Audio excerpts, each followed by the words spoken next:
Vi vil gerne fremlægge om opgaven om Hans, og hvad en SSH's arbejdsområde i sundhedssektoren samt rettigheder og pligter er. Og en visitator udfører undersøgelser, vurderer, hvad borgerens behov er. Personlig hjælp, give tøj på, skifte sengetøj, bade, børste tænder, make-up, udsmykning, WC, blæskiftning og spisning og medicin.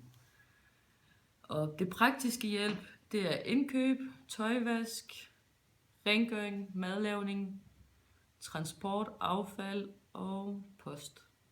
Og træning og hjælpemidler. Og personlig pleje udføres af social- og sundhedshjælpere og praktisk hjælp, social- og sundhedshjælpere og sundhedsassistenter, hjemmeplejen, udkørende, sygeplejerske og hjælpere.